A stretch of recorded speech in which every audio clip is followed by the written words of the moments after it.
Okay, let's start it up. Okay. All right.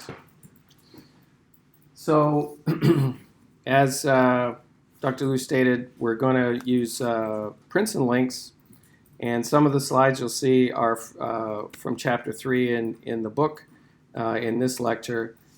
My general rule is that unless I discuss something in a lecture, it won't appear on one of the quizzes, right? And the problem sets also will be based on the lecture material. So if you listen to the lectures, and we're going to put them online when all of this works, if you know that material very well, then you'll be in good shape, okay? So the outline or the goals are, we want you to have a basic understanding of like the physics of how the image is made, the basic physical principles. For this 280A, we're going to focus on computed tomography, a bit of X-ray imaging, computed tomography, and MRI. Those will be the principal examples we're using. And we'll go into some detail on those modalities. We're leaving ultrasound and nuclear medicine and PET scanning and things like that for 280B, okay? We'd like you to understand those parameters that define, say, a good image from a poor image. And so what does that even mean? Like, what is a good image and a poor image? Well, when you're using your phone to take pictures, you're quite familiar when you get a poor image. It may be the contrast isn't high enough, the signal to noise is really low because it was a birthday party and there was only one candle or something, right? So those, we're going to quantify what that means. Most of you right now have in your pocket an amazing imaging device that produces like a 4K by 3K pixel image at just, in an instant, right? And you just like develop gigabytes of these images. And so we're all taking images all the time. X-ray, CT, and MRI take similar pictures. They're digital pictures. They're usually about half a K by half a K, like 512 by 512 is a common dimension, or in MRI, even 256 by 256. So they're quite small compared to the image you get on your camera, like on your phone, which makes them easier to like work with on a computer. But oftentimes they're three-dimensional.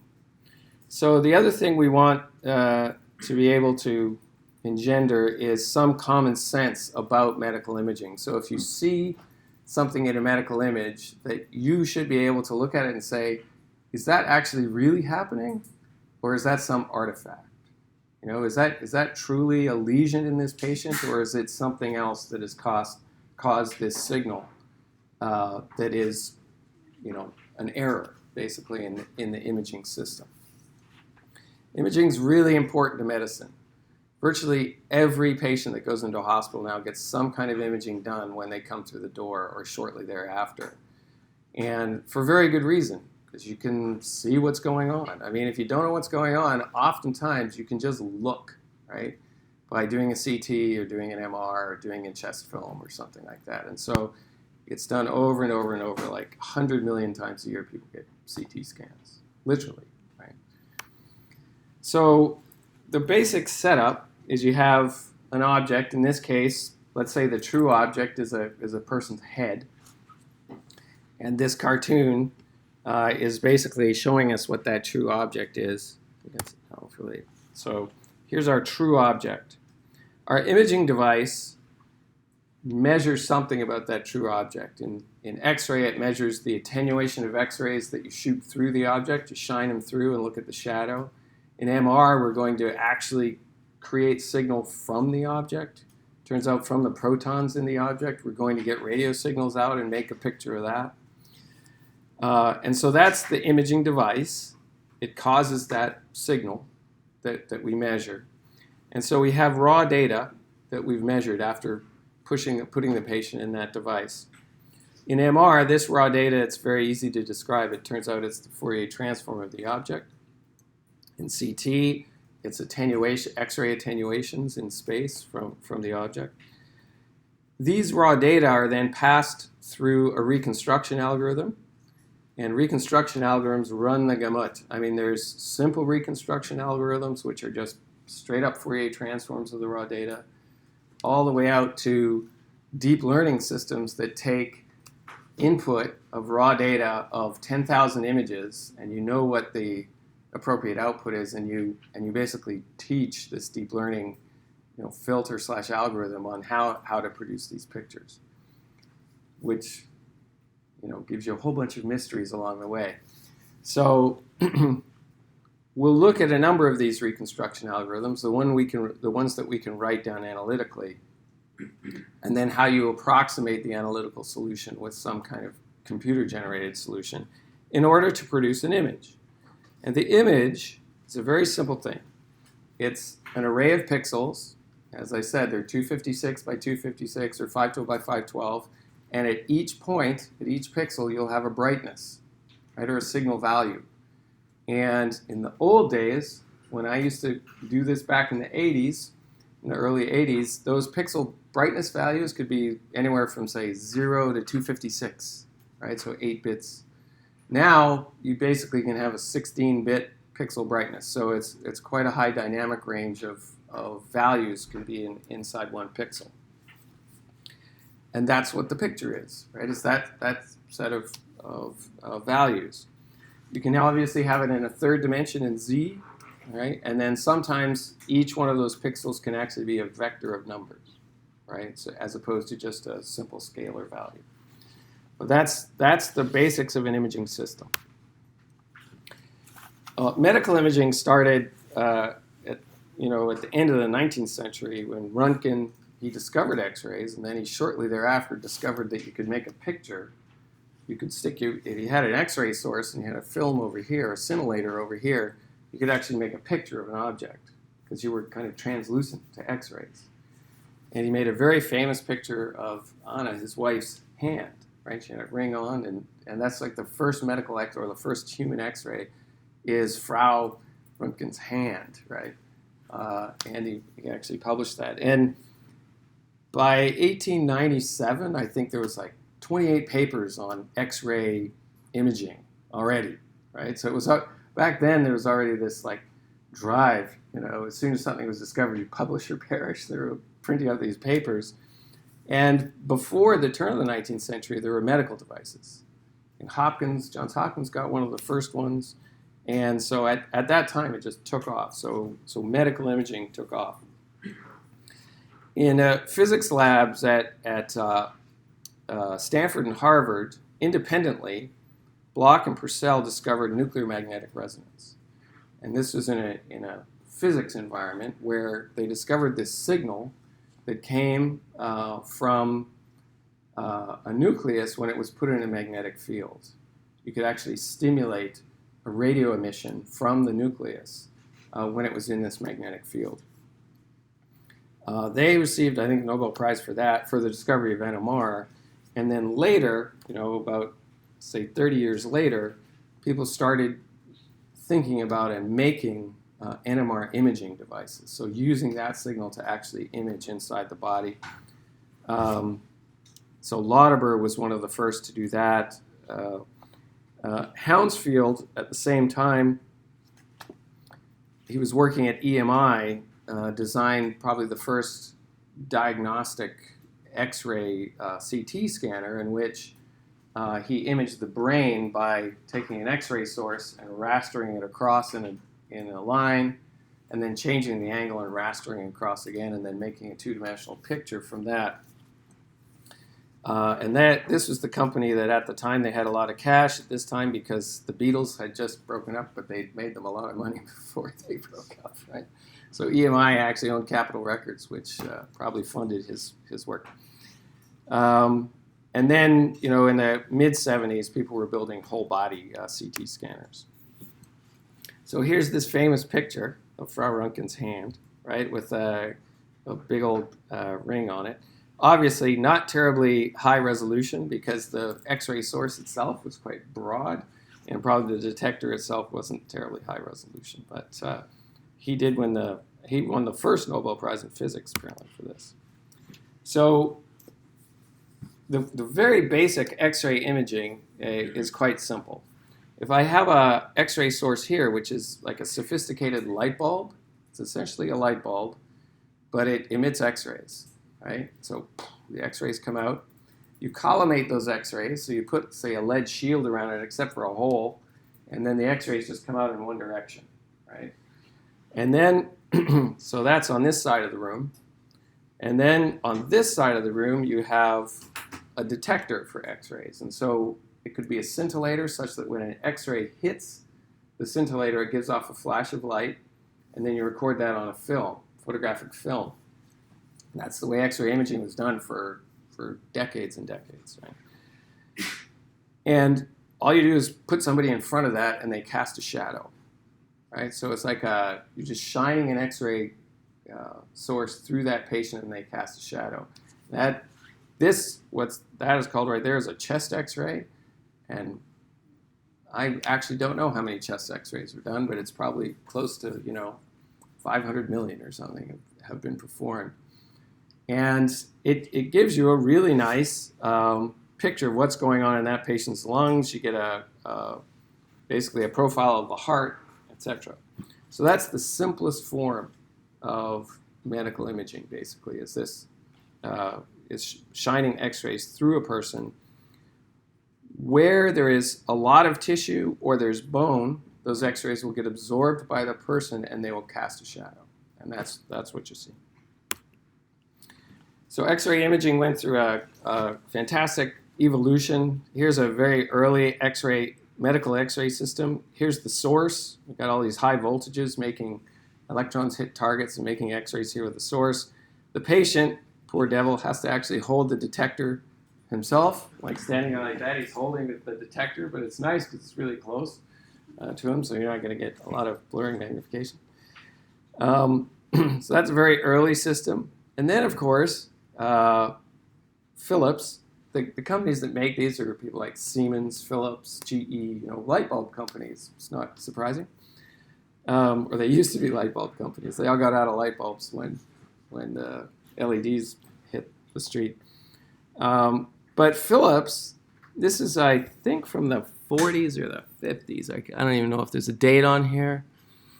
But shoe stores had this wonderful product where when you tried on a pair of shoes, you could slip your feet into this shoe fitter, and then you would look down a scope and look at your toes and your feet with X-rays. Right? So you're looking, you can wiggle your toes. And my first year physics prof at University of Toronto actually used one of these when he was a kid. And so you wiggle your toes, they fit just great. So there's a great product that turns out to be not so great in the long run because you don't really want to expose yourself to a lot of X-rays over the course of your life, right? A few, when they are well warranted, is a good idea. Just doing it all the time or any time is not a good idea because it turns out that X-rays ionize molecules, and so you get all these free electrons going around and damaging tissue, and particularly they can damage DNA. And if the repair doesn't go right, you can get long-term consequences from that. So ionizing radiation, not so great. However, we are all exposed to ionizing radiation all the time. Right? So when you walk outside, just coming from the sun, cosmic rays, and also from the concrete in your basement, radon produces high energy photons that you're exposed to. And the baseline level of your exposure is about 3 millisieverts a year just by being alive, right? And so now most X-ray CT images can be done for around 1 millisievert or less than that radiation dose. A modern X-ray system that is just a projection system looks something like this in some contexts. There's a source here, a detector behind this guy. He's going to drink this solution while being imaged, right? And so the solution is like a milkshake. It's really thick, viscous stuff. And you drink it, and in that milkshake is barium. And barium absorbs X-rays a lot, so you get this shadow of the barium being swallowed. And so you can see the esophagus. And so if you have trouble swallowing and you want to identify where that trouble is, you can actually dynamically watch this being swallowed. Or if you have some kind of lesion or bump in there, you'll see it on this. It's called a barium swallow. Doesn't taste great, but it's not terrible. So here's a chest x-ray. Again, source, shine it through the patient. The patient absorbs the x-rays. So here's the patient's spine. Turns out bone absorbs x-rays much more readily than soft tissue like muscle or liver. And so you see ribs, you see the spine. This is the heart, this profile here. And this cloudy thing right here is a classic sign of pneumonia. And so you have a high density fluid in your lung. And so you can diagnose somebody who has some lung abnormality really quickly with a quick chest x-ray. This is x-rays used to image the human breast. And you get a pretty complicated pattern of absorption of x-rays when you shine x-rays through a breast. And usually you compress the breast, try and make it as two-dimensional as possible. And then you shine x-rays through. And then you, expert viewer looks at this to discover a cancer. Right? This is one of the most common forms of cancer, particularly in younger women. And those of you who have experience reading mammography can see the cancer. Right? Anybody see it? No, it's tough. It's there, but this is a tough read. And so this is one of the reasons why you want to push image quality further and further and further, is because these poor devils are trying to read this and find a tumor here, right? And it's not easy, right? And so expert systems are being trained to, like deep learning systems are being trained to take 1 million of these, and you know the truth because you know the history of the woman and whether or not they did actually have a cancer. So you actually have truth data, and make a machine that could read this thing. Because humans are okay, but not perfect. But our job as engineers is to make these pictures better and better and better in the sense that the cancer will stand out. The contrast between the cancer and the background will get higher so that a child could read it. But that's not the case right now for mammography. This is, what do I do? Arrow, I think. So this is an X-ray picture through a patient who's lying on a table, and it's a picture just through their heart. Their heart is right here. You can't see it right now, right? And this device here is a catheter that's been threaded up their artery, their femoral artery, and around their aortic arch, and then brought down to their heart, and then plugged into their coronary artery. It's a plastic catheter, and you just like feed it up there, shuffle around a bit, go, okay, I'm in, all right? And so you've got that thing engaged in their coronary artery, and then you just push contrast into that vessel, right? Which is, it's a daring thing to do, but it's done about 1 million times a year, literally. And so that is called a coronary angiogram. And so when you push that contrast into the vessel, right, the contrast itself has iodine in it, which absorbs X-rays very well, and so casts a very good shadow. And so now it's quite trivial to see where those vessels are, right, after you've pushed that contrast agent in. Before that, you had no idea where they were, okay? So this is the combination of X-rays plus a contrast agent to produce a really high contrast to noise picture of the underlying vessels, right? And what you look for in those vessels is a region in which the vessel gets really narrow and then comes back to normal diameter. And that region is something that you can go in and treat if the person is having chest pain and difficulties with perfusing their heart. The reason these pictures look really clear is that the detector itself is a high-resolution detector. The X-ray source itself is a very high-resolution source. The X-rays are coming from literally basically a tiny little spot and shining through the patient, and they're being strobed so that the exposure for each frame of that movie is only 50 microseconds or something. So they're really fast pictures. The shutter speed is very, very fast. And so you get nice, clear pictures. And this technology has been developed over the last 80 years, and it just gets better and better and better. So computed tomography, the sort of outline sketch of the history of this, Johann Radon mathematically discovered that if you know projections through a 2D object, if you know just line integrals through that object in a whole bunch of directions around the object, that you can actually reconstruct what the object is. You can reconstruct in detail what the object is. Mathematically, he showed that. Alan Cormack also showed this with the anticipation that you'd be able to do it with X-rays in medical imaging. And he published his work in 1963 in Physical Review or something. It was a physics journal. It's a really interesting read. You just Google it and download the paper. So it's a ton of math, and it all works. It's great. It's like modern CT imaging, just there in 1963. And there's like 4 citations, and he's the only author. That's the way publishing used to be.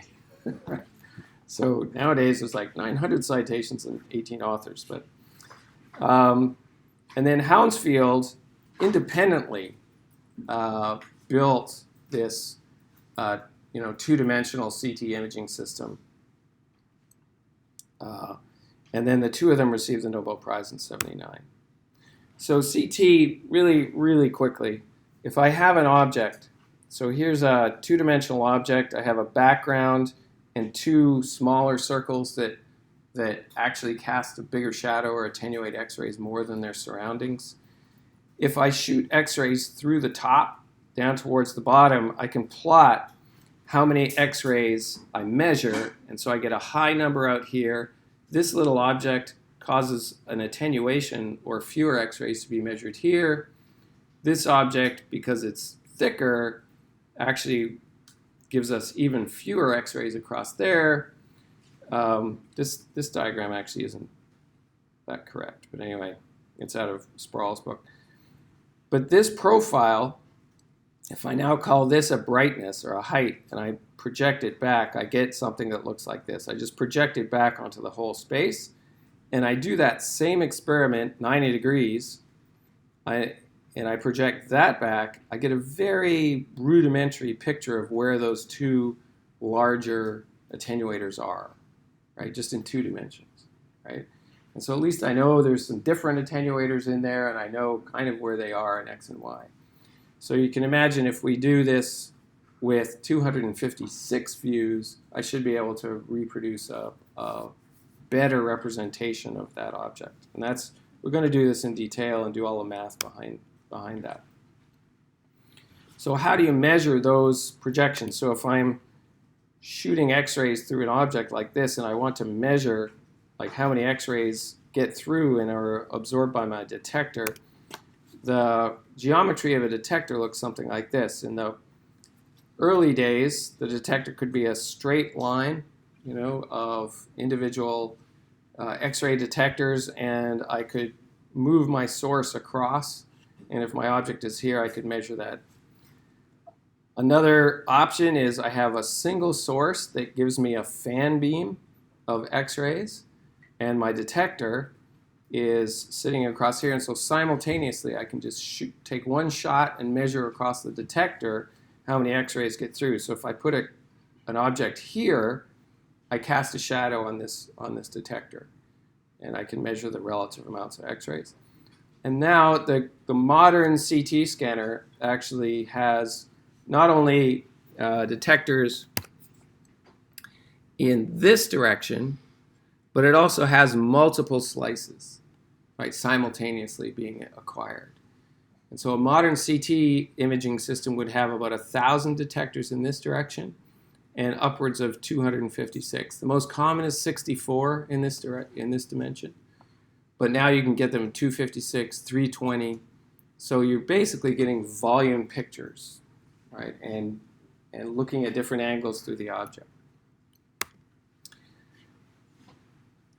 the basics of how a computed tomography system looks is you have an X-ray source here, right, and it projects, the X-rays in a fan beam. I have my detector here, and the whole thing is going to it's rotating in this direction around the patient.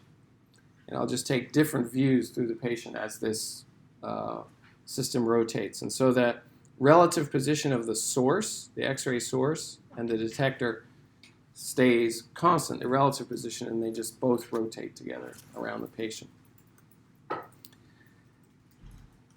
If I rotate that constantly here, I can take the patient and just, basically drive them through the system while that thing is rotating constantly. And that gives me information in both the theta direction here and the z direction as I'm going through. That's called spiral scanning. The big delta in X-ray or in CT technology, one of the big deltas occurred when, instead of having a system where you say I start my detector here, I rotate it once and stop, because I have cables, right? I have a whole bunch of signals coming from this detector, and they're coming out on cables.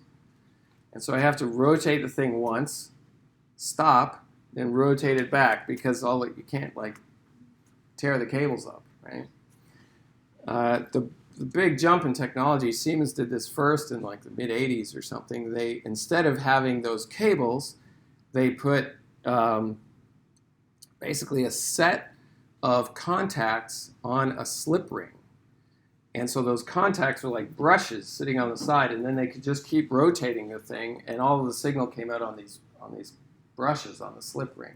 So you could rotate in one dimension, just keep it rotating. And so at that point you say, well, let's just rotate it faster. So they just kept rotating it faster and faster and faster until finally the thing's just really spinning fast, right? And so you're getting pictures very quickly. Granted, you have to make more X-rays per unit time for that to occur, right? Because basically you run out of X-rays if you go faster and faster and faster. So you need a more powerful tube. And then as that thing rotates faster, then you just push the patient through faster, and you get the whole data set in seconds, whereas it used to take minutes. So that was the first huge jump in CT technology, was going from 20 seconds to make an image to 1 second to make an image. Now we can make an image in 140 milliseconds. Right? So this is what, if we look back at, let's take a look at this geometry of detector. Okay, and we're going to put a person in here. Our X-ray source is here. Person is sitting in here, and we're going to spin this thing around the person. Right? If you can't spin this thing around the person, what else could you do? Spin the person. Right? So if you had a detector and a source here, and you're stuck, you can't spin them because you're not a smart enough engineer to figure out how to spin the whole damn thing. You just put the patient there and spin the patient, right? And then you get all the views through the patient. Uncomfortable for the patient. However, high resolution CT images of animals, and objects are usually done that way. You usually put it on a gantry here, or on a gimbal system, and you have a source here, and you project the picture onto a detector over there, and then you spin the object.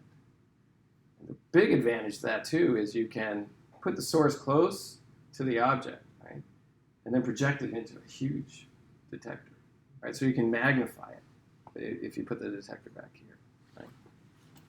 So if you're imaging mice, you can put the mouse here, detector here, or the source here, mouse here, and then your detector way back there. You get a big mouse on the screen. This is what a person looks like when you take these individual X-ray projections in 2 dimensions, and the gantry is spinning around the person. We're not spinning the person. They're lying on their back comfortably. And all we're doing is we're taking different looks at the person as we rotate both the source and the detector around, right? There's 256 detectors this way. There's about 1,000 this way. And there you get that whole set of essentially really short chest X-rays from different angles. And then the reconstruction problem is, okay, I've got all these projections. How do I now make a three-dimensional representation of the patient from these data? They're all these projections, right? So the essential thing to understand is that, let's just stop, oops. If we stop this in one point, the brightness here corresponds to the amount of attenuation. So it's not actually an X-ray image in the sense that a dark shadow corresponds to attenuation. It's been inverted. So brightness means I've got a lot of attenuation. At any one point on this detector, the attenuation that I've measured there, the relative attenuation, is from the line integral through the object in this direction. So all of the tissue along the line from the source to this detector, all that tissue has had a chance to absorb X-rays. So you have to know it's the sum of all those absorptions along that line that I'm measuring in this single projection. So that's what I got. You just write it out, and it's the sum of all those absorptions, right? And that's true of every position. We click the rotation, and we take another set of sums through each projection angle, and that's more data. And this is when you go back to the radon transform, mathematically, radon showed that if you have all of those sums, you can actually reconstruct the object from all those sums. In the early days of CT, so here we are in 1975, and so now Siemens has produced a clinical scanner, right? And most of the early clinical scanners were head scanners because they, it's a sort of manageable size. And you get a 128 by 128 pixel image, looks something like this, and it would have taken like 20 minutes to make that picture, because they had an array of detectors, and they would raster a source across and then click the angle of the whole thing and do that procedure again and use that data to reconstruct a 2D picture. So that was 20 minutes. You get 128 by 128. This is a modern day Siemens scanner. This could be from right now over in the hospital. And you can see the image quality is much better. Right? You have much better spatial resolution and much better signal to noise. You can see soft tissue structures that you could not really see here other than the ventricles in the brain. And this picture is 512 by 512 and is probably taken in about 200 milliseconds or something like that. The whole thing, around 200 milliseconds. So we've come a long way in CT imaging, and that's why this is used a lot. So here's the early scanner where you had the patient's head in here. This is a modern day scanner. Looks basically the same, just a little bit bigger. You can fit the whole patient in there. Just a lot better engineering. And pretty remarkable stuff can be done on these scanners. So somebody comes in, this is a young woman, she's in her 20s, acute chest pain, sudden onset acute chest pain. It's like, what's going on, right? Acute chest pain can be about 50 different things, right? So it's really hard to know, like, is it just indigestion? Is it a heart attack? Is it, in this case, this woman has an aortic dissection, right? Which is a great thing to discover while you're still alive, right? Because you're not going to be alive for much longer, right? So basically, this whole image here was done just the way we said. Detector and source start spinning. The woman is just put through there in about 2 seconds, like from her pelvis up to here. And then a contrast is injected into her vein so that you can look at the vessels. And her aorta is this object here. It goes into the femoral arteries down here. And if we look at it from the side, that structure right there down the middle of the aorta, that is not supposed to be there. That is part of the lining of the aorta has peeled off and is sitting in the middle of the aorta. And it's called a dissection. And so you have to go in there and surgically repair that, or at least put some kind of graft down there to keep the aorta open, right? And then you're fine. You're not fine, but you're alive. You're going to live for another 50 years or something with that.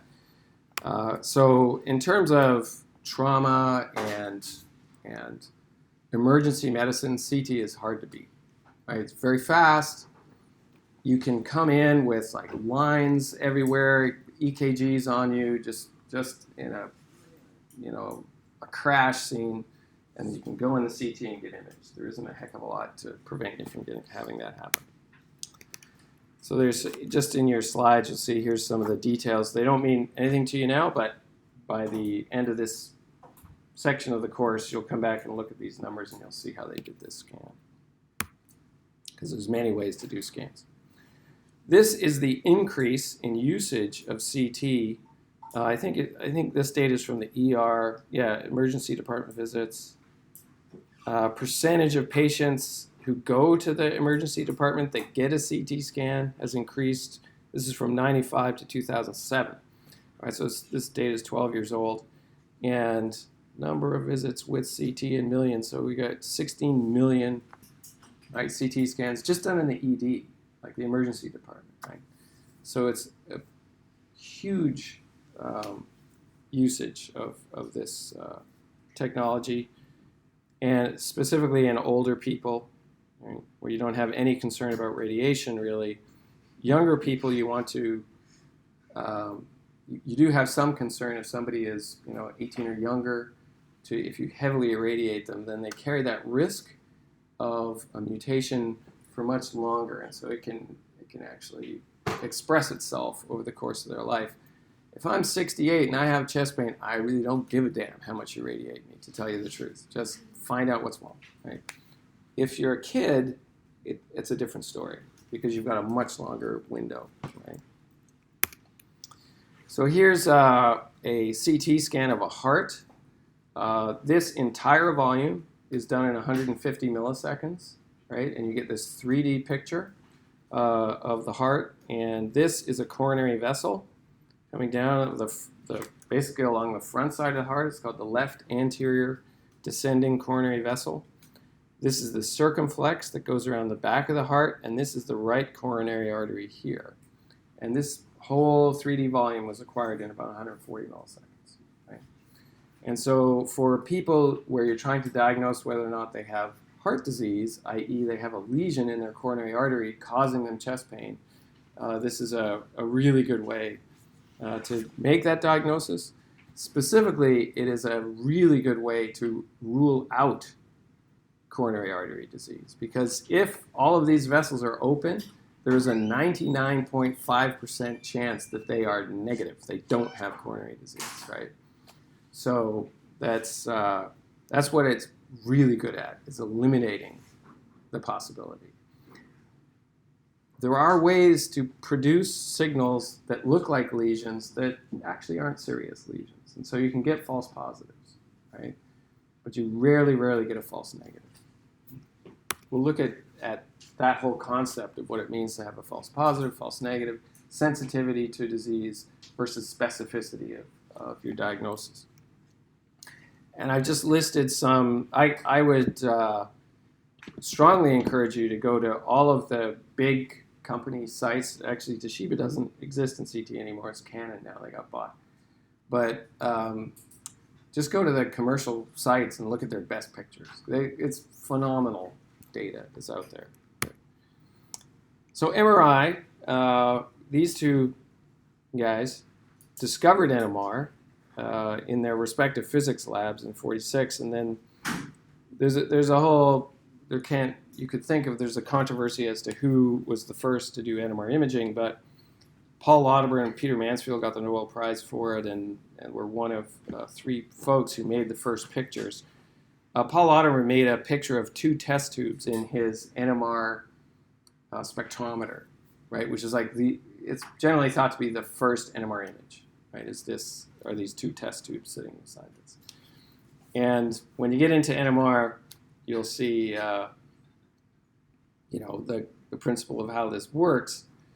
My feeling is that those of you who know anything about NMR, he might have not been good at shimming his magnet, and then got way off on his shim so that the magnetic field is really non-uniform, and looked at it and goes, hey, that's a projection of those test tubes. I could image with this thing. but I could be wrong. This guy, it turns out, if you want to know about electricity and magnetism, this is a complete aside. It turns out I have read this book cover to cover because it was my second-year physics textbook. It's amazing. It is an awesome textbook for electricity and magnetism. And Purcell wrote it, and it's terrific. So I would highly recommend it if you want to know about E&M.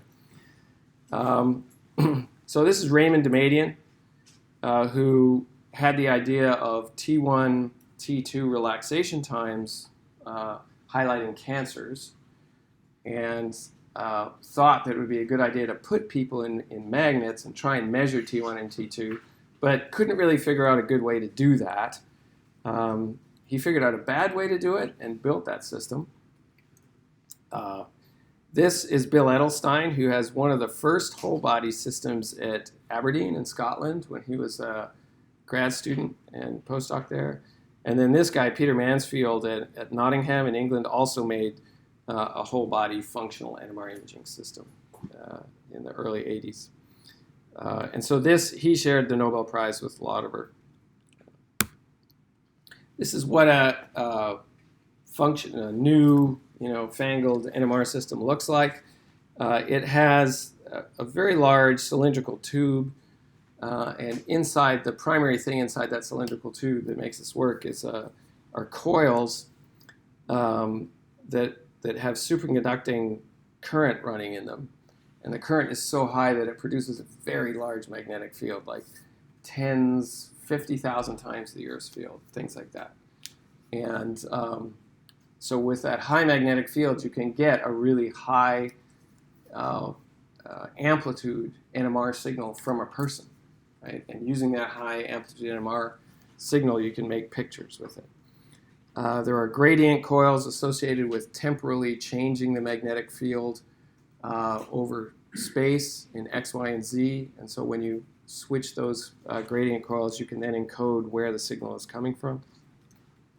And so that's the basic unit.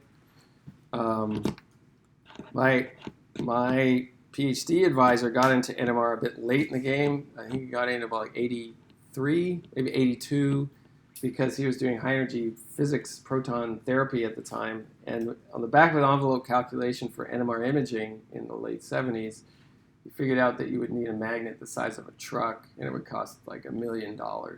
So nobody was going to do this. But of course they did it, right? And they wound up with magnets the size of a truck, and they cost $2 million.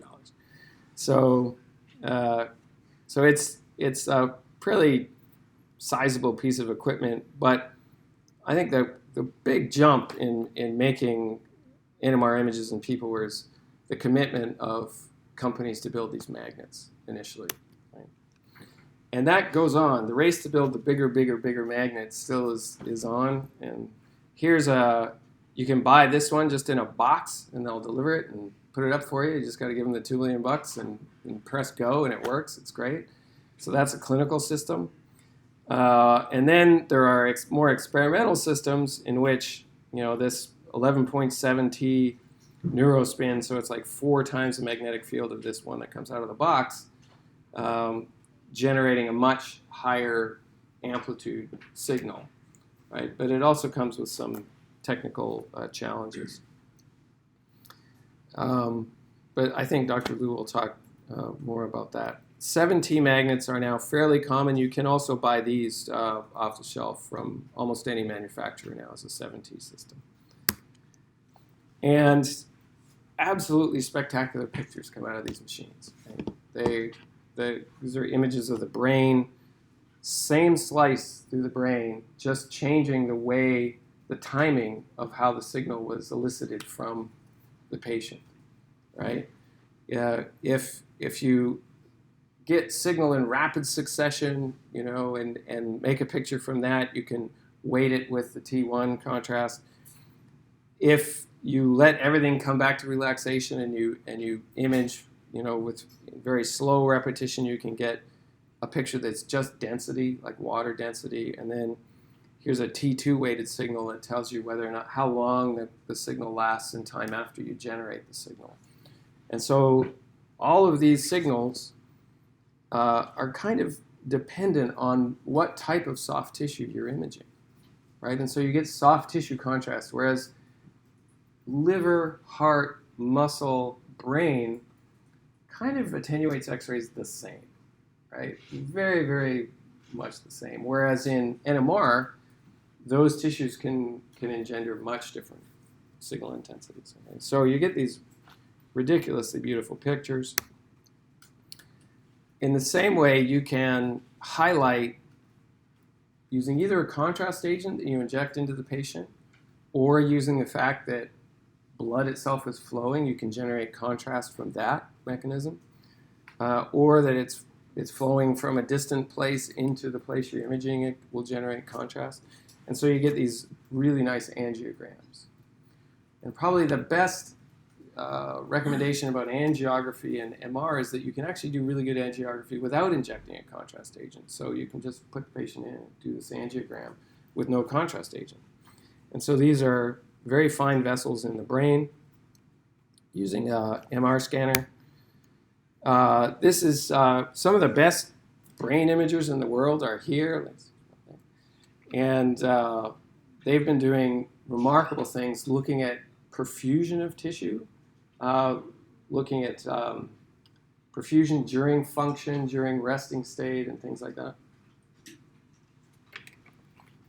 And so here's some slides from Eric Wong, who works with Tom, where you have the anatomical slices of the brain, and then the brightness of the signal in these pictures is entirely proportional to how much blood has flowed into this slice over the time that you're imaging or the time you're evolving the signal.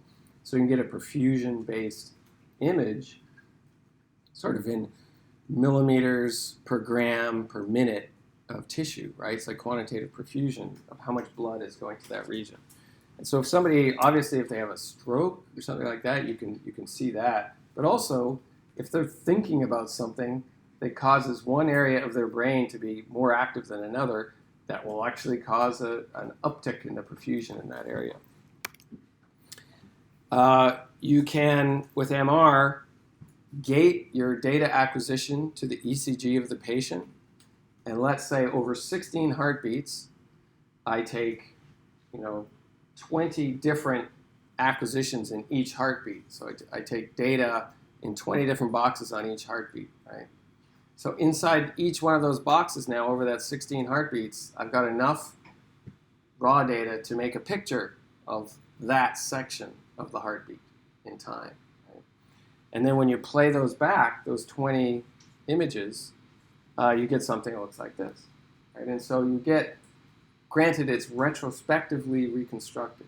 It is a movie of one heartbeat, but it took 16 heartbeats to get it. So it's not real time the way echocardiography is, for example. But if those 16 heartbeats are the same, and remarkably, most of the time each heartbeat is quite similar to the one preceding and the next one, you can get really pretty pictures of these movies and decide whether or not the person has normal cardiac function. All hell breaks loose when the person has sort of an irregular heartbeat. So let's say they're in atrial fibrillation, and so the heartbeats are coming at sort of random intervals. Then it's much harder to make one of these movies. And that's a kind of an Achilles heel of cardiac MRI. It's the fact that irregular heartbeats really cause you trouble. But you can get a plane in any orientation through the heart. So this plane here, let me play this again. This is called a short axis view. And my heart would look something like this. So I gotta stay here for the microphone. My heart looks something like this. A short axis view cuts it this way. So it looks like a donut in the view. And so this is the left ventricle ejecting blood out the aorta. This is the right ventricle injecting blood out the pulmonary artery to the lungs. Right? Chest wall. The white stuff here is fat. This is fat. And this is liver.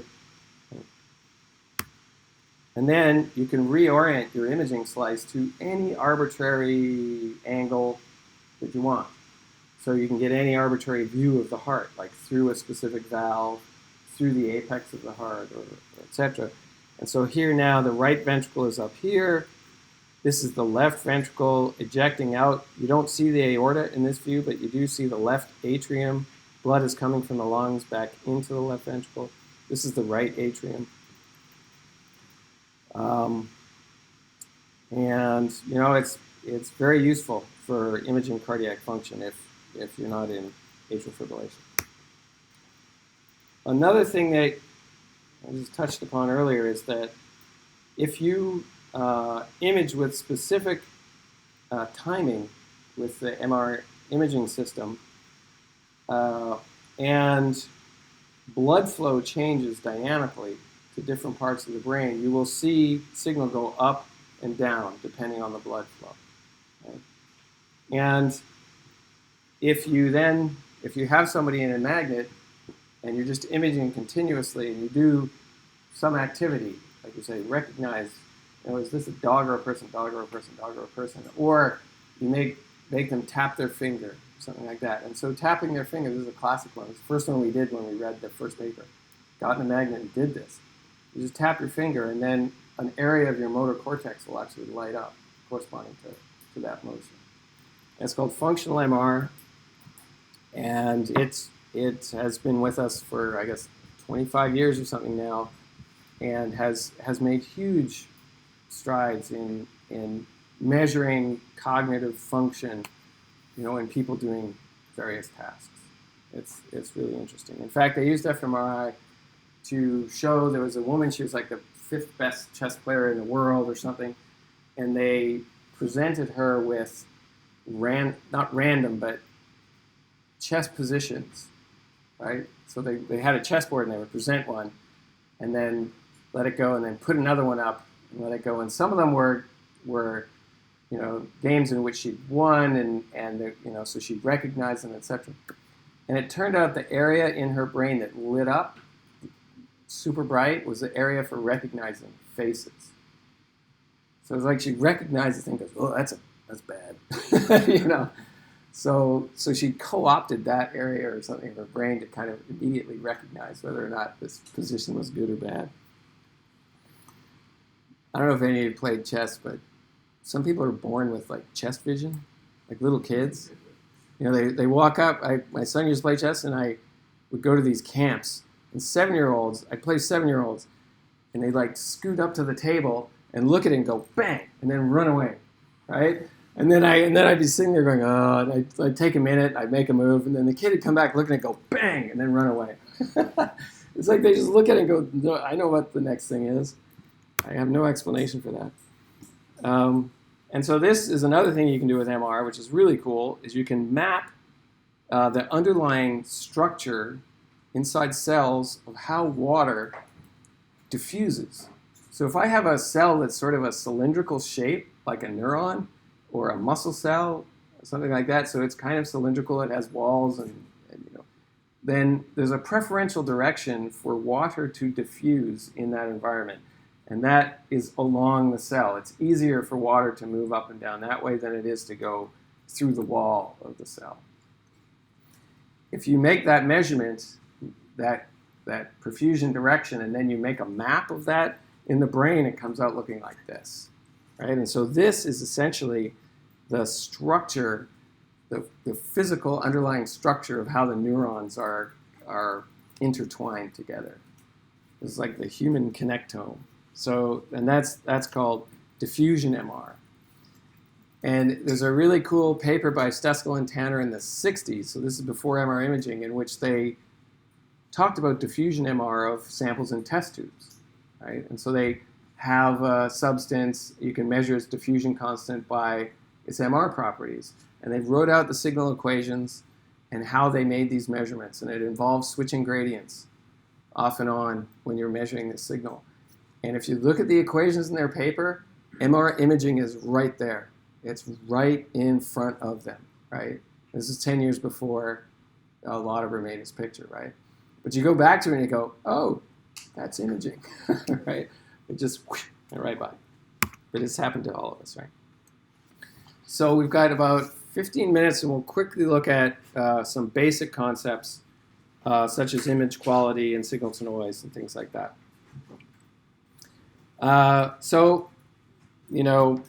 Images come in all forms. This is MR. This is a positron emission. tomography image, and this is CT. So you can see it's hard to come away with universal, quality measures, because what is given by the PET image is quite different functionally than what is given by the MR and what is given by the CT. But what we can do is give the underlying sort of engineering parameters that describe things like the spatial resolution, the ratio of the signal brightness to the random noise, and things like that, or the contrast between your target and the background that you're trying to measure. So in this case, you can see there's very little contrast between soft tissues in the brain, but there's ridiculously high resolution in bone. Here there's a lot of contrast in soft tissues. Here there is contrast, but it's obviously at a much lower spatial resolution. And the reason you can tell is because it's blurry, right? You want to squint and try and make it sharper.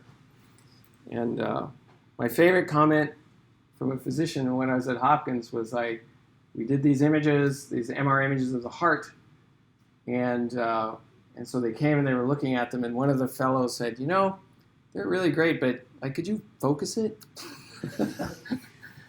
It's just turn the focus button, right? And so that's exactly what spatial resolution is, right? You just want to crisp it all up and make the edges really sharp, but it's not that simple. Well, it is. You just have to do something different. So here's, some of the concepts that we're going to look at in terms of image quality. And I, if any of you have done stuff with the pictures on your phone and Photoshop or anything, a lot of this is fairly self-evident, right? That you have contrast. There's a dial, right, in Photoshop or on your phone even, like when you're trying to figure out, can I get more details in the face of this person in the shadows? I want more contrast on that person's face. How do I get that to happen? Spatial resolution is a combination of the pixel grid plus the optics as to whether or not the signal that came in was sharp and whether or not the pixel grid has enough detail to actually capture that sharpness. Temporal resolution, we all know what that is, right? So when you take a picture and your f-stop and your shutter speed on the camera is such that the object moves, right, then you see a blur, right, because your image capture has occurred during that blur. If you want to freeze the motion, if say you want a dramatic picture of somebody who's tossing water in the air and you want it to all freeze, you need a very narrow window over which you take the data, and that's high temporal resolution.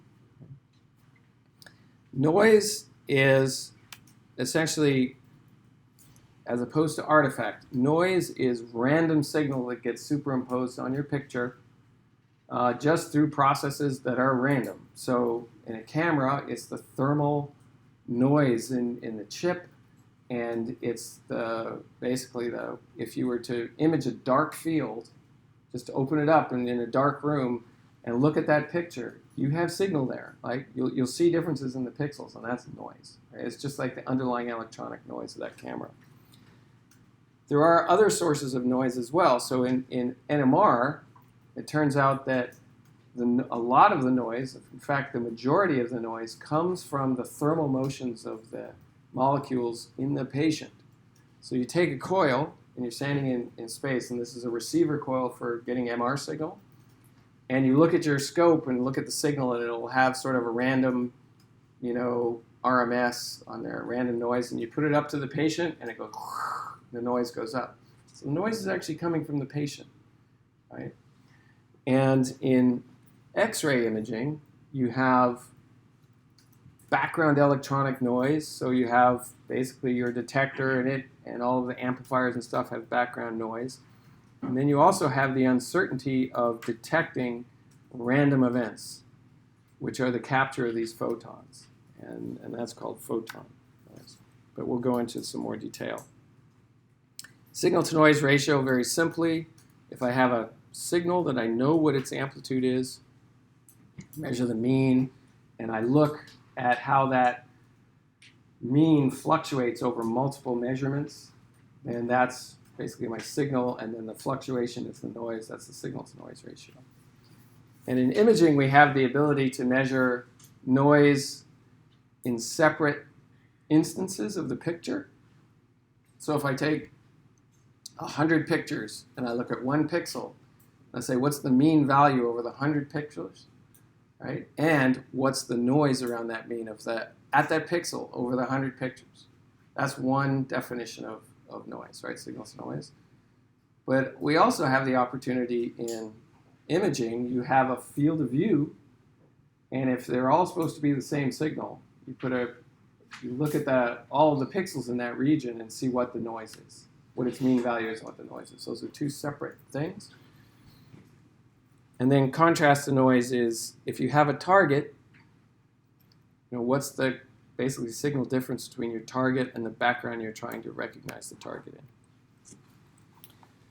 So a lot of what we will do is looking at basically Fourier descriptions of objects. And so when you're reconstructing an object based on its Fourier components or the sinusoids that make up that function, right? You can look at the different spatial frequencies just by looking at these specific sine waves, right?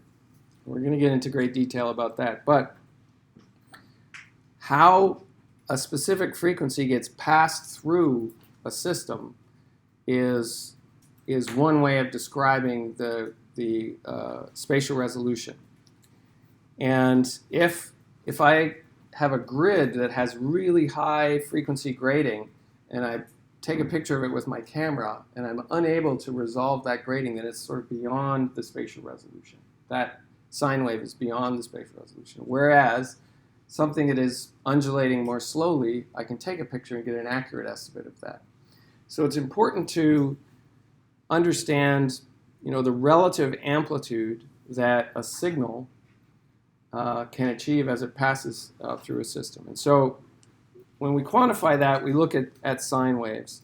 So here's a background, a constant background, and this is a sine wave object that has contrast of 0.2. And so that means when you look at this equation down here, here's my background. Let's say this is 1, A is 1, and B is 0.2. That means now this goes from 1.2 down to 0.8 to 1.2 down to 0.8 to 1.2, that oscillation there, right? And so it's a small oscillation on top of my background. If I then change to 0.5, I get a higher amplitude oscillation. And then if I set A over B or B over A to 1, then it goes between 2 down to 0, then 2, and then down to 0. So it's just simply, what is the dynamic range of that modulation at this frequency in my system? What happens usually in medical imaging, as I was describing, is a sine wave, if a signal is there and I'm taking a picture of it and it's a sine wave, when I take my image, what comes out will be either attenuated or will go through unattenuated, right? Very rarely is it amplified. Usually either passes through unattenuated or as the frequency gets higher, the system starts to attenuate that spatial frequency. And so a lot of what we're going to characterize is for an input signal at a given frequency, when I make an image with my system, what's the amplitude of the output signal, right, at that frequency. And so any object, let's say in 1D, this is 1D, any 1D function can be described by a Fourier series, right? And so if you have this expansion out to an infinite number of frequencies with that Fourier series, then you can look, as you pass that function through your system, which one of those Fourier coefficients or which frequencies get attenuated away. That's what happens to your object, right? They don't all pass equally, right? So here's just some raw examples of image quality and looking at the modulation and how you would measure it in real life. So this is a CT scanner. This is a phantom we had made here at the engineering machine lab, these guys are really good. They can machine really tiny holes in plastic. And so this is a background of just perspex or plastic. And then the holes here, the black things, are air, right? So it's just holes drilled in this phantom. I stuck it in the CT scanner, and you image it. You can see you have really nice contrast between a big hole in the background. And then as the holes get smaller, that contrast kind of dies away. And the reason is the frequency is too high for the system to image, right? If we crank the signal to noise and the reconstruction is allowed to go out to higher frequencies, we start to see greater details. But still in all, eventually we run out of gas, and these holes that are really close together basically just blur into a single line. So this set of line pairs, or this is actually a set of disks, tells you kind of how, at what frequencies the system is rolling off. Right? You can look in detail. If I draw a profile through these objects, and these are disks, or they're cylindrical holes, and I look at that profile, I can get the amplitude of that modulation for the separation of those disks, or that spatial frequency. And then if I image with a lower resolution technique, because the signal to noise is dropped and the reconstruction has to lower the resolution in order to make a reasonable picture, then all of those details are essentially lost, right? And so this is a physical measurement of what's called the modulation transfer function of the image and the reduction in spatial or in amplitude of contrast as the spatial frequency gets higher. Another way of thinking about spatial resolution or quantifying it is if I have two objects in my imaging system, and let's say they're really tiny, they're gold beads. And so each gold bead is, say, the size of my laser pointer here. It's a tiny thing, right? When I make a picture of that gold bead in my system, it won't come out as that tiny thing. It comes out with a Gaussian function. That is, it's called basically the point spread function of the system. And so I have this blur thing, and that's the blur is what the system actually does to that tiny little object when I'm trying to make a picture of it. If I have two of those objects and I image them, I get these two Gaussian signals here, and then as they come together, right, as the two gold beads come together, eventually it just looks like one object. This is called the Rayleigh definition of contrast, and then when they're at this separation, it basically looks like a single Gaussian. You can't tell there's two objects there, and so you've actually run out of spatial resolution at this separation. All right, so that's another way of defining what spatial resolution is. So if I take a tiny object or two tiny objects and bring them together, when can I not tell them apart? So for those of you who are mathematically inclined, you know that, well, if I only have one tiny object, all I need to know is this function, and then I'm done, right? How does the system take an object that is essentially epsilon, it's as small as you can get, and it makes it into a Gaussian? After I've done that, I've kind of characterized the spatial resolution of the system, once I know this function. And that's called the point spread function of the system. Okay, I'm going to stop there. We'll start there next time because we're out of time. And as Dr. Liu said, we'll stick around after lecture if you have questions. So that'll be our official office hours. We'll just stick around after lecture. Or feel free to email us and we can set up another time if you have to run off. Okay? So we'll see you on Wednesday.